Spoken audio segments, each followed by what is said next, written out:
I'm going to be desensitizing Atlas to more plastic. So I have a pool float. So this is like one of the long ones you would blow up and like float around a pool on, but it's just not blown up. So between the plastic on the stick and introducing him to the tarp, I like the pool float because it's in that medium like size range. It's really easy to deal with. It was really cheap, and it can come in different colors and be scary, and it's just like an easy thing to use, because you can blow it up and make it a different object. So, but I'm just starting with that little tiny square and just having him target it, and then I'll make it a little bit bigger, have him touch it again, and then he'll just eat some treats off of it too,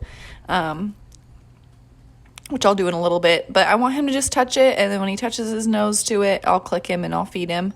But I just want him to build some confidence with it and just kind of know that this new object is a good thing, brings food, and there's nothing to be afraid of. So I should have probably fed him a couple more times there, because I think in this video and scenario I was more concerned with him crossing it, and I should have just had him touch it and build more confidence with that first instead of start jumping in and having him touch it with his foot. So, which is, he's not real worried about it. He's not super concerned about it.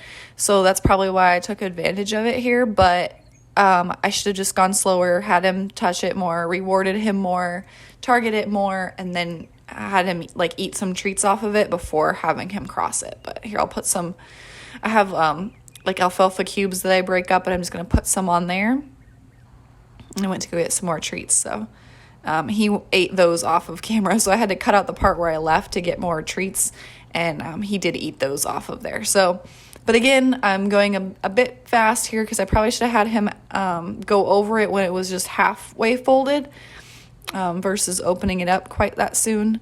But he did eat the treats off of it. He's not super worried about it. He's a little skeptical, but he definitely isn't afraid, like running away afraid, so that's good. So I'm just going to let him eat the treats off of it here. And I just want him to build up a good association with this mat, and just having him just pair positive things with it. So he gets to be near it and explore it with his nose and eat treats off of it. And I did the same thing. I'll do this with all obstacles, but I did the same thing with the trailer that you saw before. And then I did the same thing with, I have a patch of concrete where my cross ties are, with it's like an area where I groom them and stuff. And at first he was like, oh goodness, I can't go over the concrete. That would be terrifying. So I didn't put a halter on him. I didn't do any of that. I let him loose because that area is fenced in. And I just put like a little alfalfa cube at one end, and he would take it and he would look at the concrete and walk away. And then I would just put it a little bit further, and then he would put his foot on there, and then he would go in there and eat the treats off of it. And he just paired it with the food all on his own, and I didn't have to work him and run him in circles or anything. So there, he's got a foot on it, so I'm going to click him and feed him some treats here, because that's what I was looking for, is I really want him to cross it and go over it. He's going to come off of it. That's okay. But I want to stay in a safe location here, so I'm kind of off toward the fence panel, so if he got scared, he could run away toward the center where he's got more space. But he's trying there, so he had his hoof just get real close to it, so we'll take that and we'll click and feed it. He's not quite sure about leaving yet. So I'm just going to keep a nice space between me and him. I don't want to get too close, and I don't want to get in his flight path. So always be aware of that. There we go. That was excellent. So I'm going to keep him going. So I've kind of gone out of frame here, but I didn't want him to stop on the mat at first, because I don't want it to move and it scares him and he jumps forward and jumps on top of me. I want him to go over. I'll feed him a whole bunch of treats because he was excellent, but he hasn't quite built up that yet because that was his first time going over. So we'll build that duration of him standing on it as we go over time, but for now I just want him to go over it. So see if he'll cross going this direction. He's still a bit skeptical, but he crossed it really well. Like, he wasn't super concerned. He even paused there for a minute, and it wasn't bad at all. So it's going to wait for him here. I'm trying to use my hand as a target. There we go. So I click him for his hooves on there, and I'll feed him. Very nice. I'll give him a couple treats here, and then I'll see if he'll just follow me across the rest of the way. Ask for my hand target here. He already knows this before I've started using the plastic mat here. And if he comes around, that's all right. I'm just going to go the other way. And I'll just see. He's like, nah, I don't want to. He hasn't quite caught on that crossing it gives him lots of rewards. There we go. And I'll click him as he goes over that and give him lots of rewards. And I want to make sure too that you're not doing this on a super windy day, or maybe have something to hold the tarp down or the plastic mat down, because you don't want it to blow up behind him and scare him and have him jump forward. So that's just something to think about. But that was not bad. I should have probably done some more with it, folded over, and done more targeting with it. But overall, he was pretty good with it. Not too bad. And then I wanted him to get used to like banners and things that you'd see at maybe a horse show or something. So I just put it up on the fence roll panel, and you can see my mom in the shot here, because I'm going to do some training with him with meeting new people. So a couple of things here that I should have changed.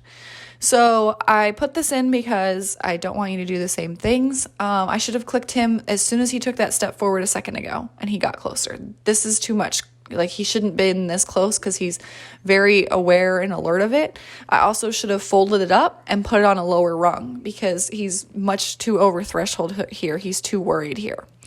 So it is out of frame. I do work on this later. I'll show you a better video of it where he's, you can see the plastic and you can see him a bit better, but he is doing quite well. Like, he's targeting it, but you can see he's much too worried. Like, his head's up, his ears are pricked. I definitely don't want him that tight and worried about it. So I should have folded it over and put it down. Like, if you have to put it on the first rung of the panel, that's fine.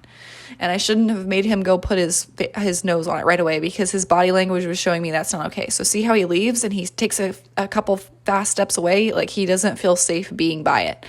So I should have just gone a bit slower and clicked him like right here, where he's in his safe area away from it, before he's gone to that area where he's past his comfort zone. And I don't want that. So I've gone and gotten a bucket, and I just want him to kind of eat next to it and associate it with some good positive things. And there's a bit of a breeze. You can see it blowing in the wind a bit, but not a bad idea. I probably should have just put the bowl further back again, just so he's not super close to it and he can kind of work his way up. I just think pretty much for the whole lesson, I probably just went a little bit too fast.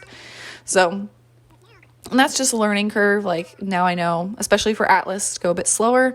And any horse that's worried or not quite so sure, or needs some confidence, is just to go a little bit slower and break things down. So here I'm trying to get him to touch my hand and get closer to it. So he touched my hand, so I'll click him. And then the wind kind of blew the thing around. He's like, oh my goodness, that's scary. He's actually not doing too bad. He could have run off and jumped a bit more. So he just backed up a bit, so not too bad. Kind of go to the other side here.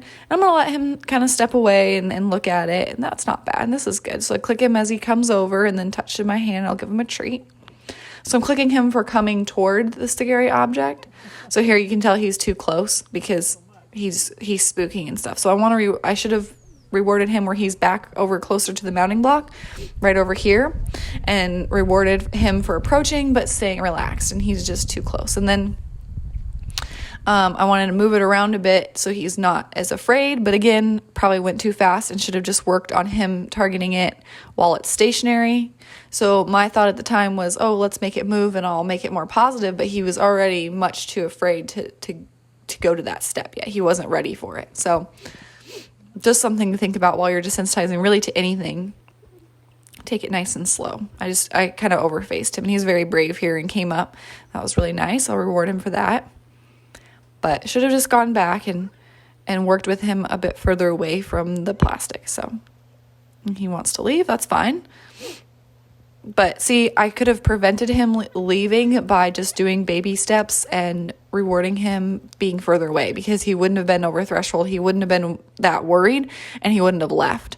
So he's leaving because it's too much for him. So I just should have never put him in that position in the first place. But it's a good learning video. It's a good to just kind of see the mistakes and see what not to do and see what things we can change. And so it's like a growing opportunity. So nothing wrong with that. Overall, he handled it pretty well. Not too bad. I mean, he's worried again here. He wants to leave. So I should have really looked into those signs a bit more. But Overall, not too bad for how much I've kind of overfaced him. So I'm having him target me and then touch my mom's hand. So just getting used to new people, seeing new people, and take treats from new people. So I try to get some new faces for him to see, because Atlas is definitely skeptical of new humans more so than Castor is. So this was good. He's pretty relaxed, and he doesn't mind eating the treat out of her hand, so not too bad. So, and letting her pet him on the nose, so pretty good overall.